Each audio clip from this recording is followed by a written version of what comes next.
Welcome back to the Malted Man Cave. Tonight, I have a beauty for you.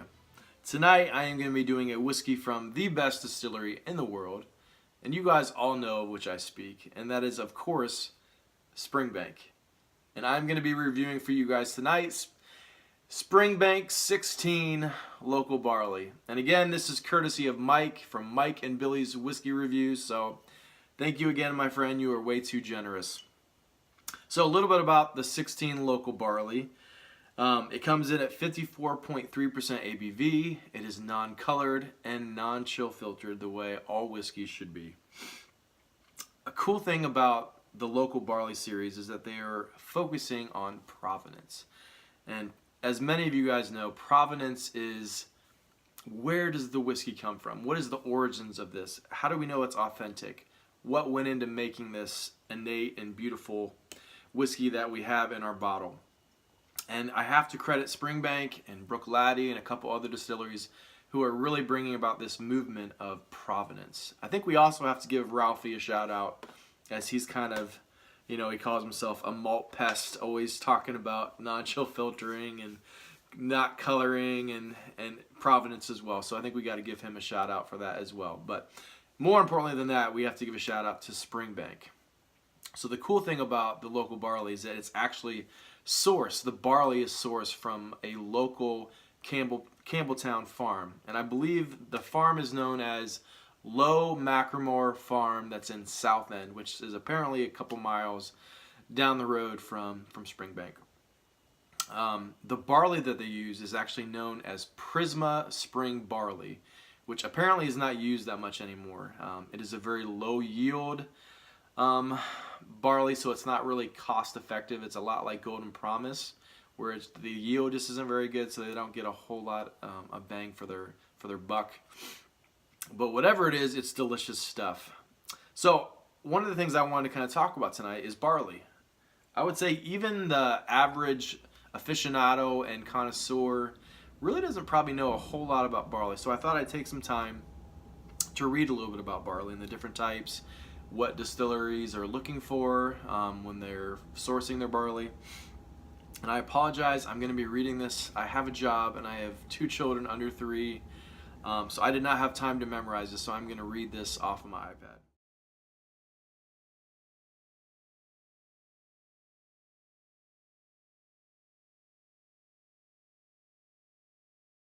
The quest for perfect barley, and this is on Flavier.com. Distillers are looking out for the perfect barley, which is low in nitrogen, meaning it will be high in starch, good enzyme potential, and have good ability to germinate and create large grains.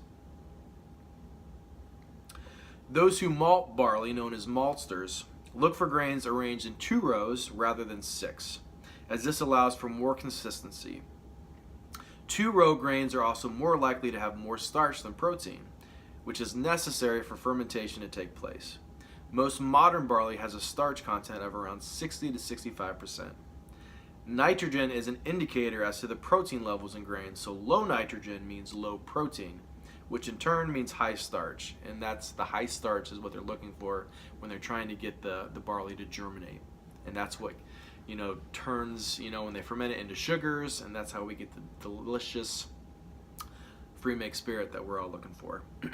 Barley used in making whiskey should also have a high diastatic power, known as DP, as this indicates the amount of enzymes it can produce during germination.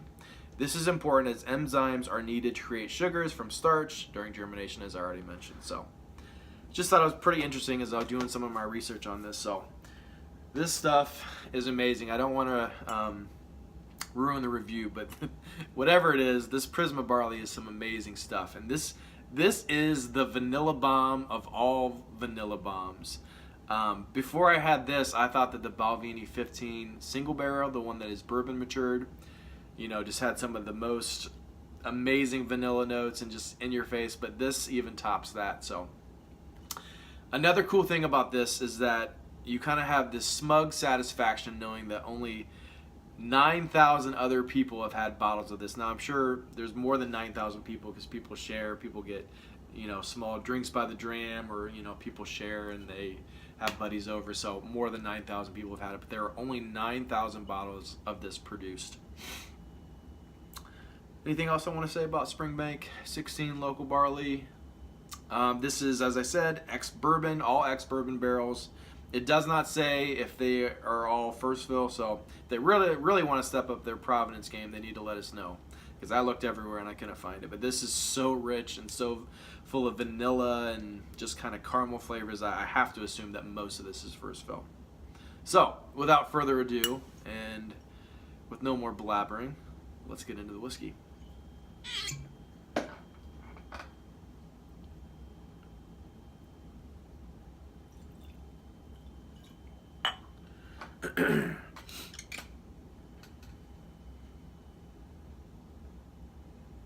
Sit back and relax, you guys, because I have a lot of notes on the nose. It is just full of flavor, and if you let this sit for 10-15 minutes, it is breathtaking, guys. Absolutely breathtaking. On the nose, as I said, I get oily and yeasty, buttery biscuits. And that is something that I get throughout the entire range of Springbank, and one of the reasons that I love Springbank so much. So you get yeasty and oily, buttery biscuits, and then it goes into this cookie dough note, which I get in a lot of Springbanks. Then it kind of goes and trails into vanilla rock candy, which is a type of candy that, in the States at least, you get at kind of these old mom and pops, old timer, Cracker Barrel candy stores, and it's crystallized sugar with flavoring in it. So I get vanilla rock candy.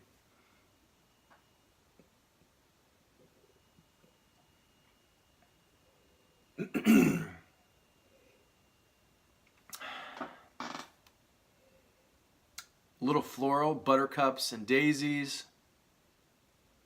And then, oddly enough, a little bit of faint mint, spearmint, which I don't normally get in Scotch. I normally get it in rye whiskeys, obviously, and bourbon that has, you know, a decent amount of rye in the mash bill. But it's there, so somehow it snuck in there, a little bit of spearmint. Next, I get a good, healthy whiff of smoke. Not real strong, just real light and elegant. Banana and vanilla cream puffs. And this is banana vanilla. If you like banana and vanilla, you are going to love this dram. Wedding cake, peach, banana laffy taffy, which is another type of candy that you can get in the States. White pepper that kind of goes into sweet peppermint. And then this earthy smell of rich soil behind, backing up all this sweetness that kind of makes it not cloying and not too overly sweet. Again, that you get because of the dunnage warehouses. Lastly, I get a light mentholic cola note. So the nose is just fantastic. I could probably pick out another 10 notes on this. It's just so complex. All right, on the palate.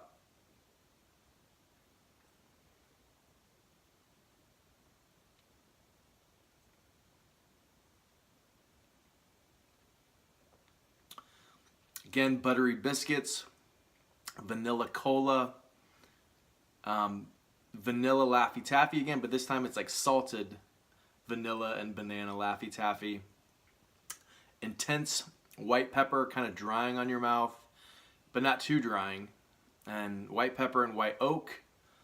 And then peach Bellini, which is an alcoholic drink. I don't know if they serve it in other places in the world, but in America it's kind of considered a girl drink.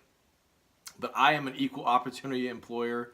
I like all forms of alcohol, like beers, whiskey, wine, girly drinks. You know, I love it. So peach Bellini, it's something I love to get if I'm out with my wife because she doesn't like beer or whiskey. So I'll drink the girly drinks with her. So peach Bellini, it is amazing.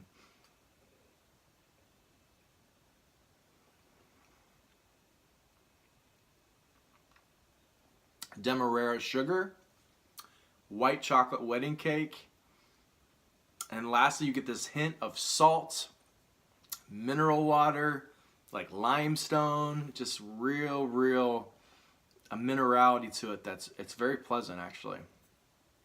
So lastly on the finish,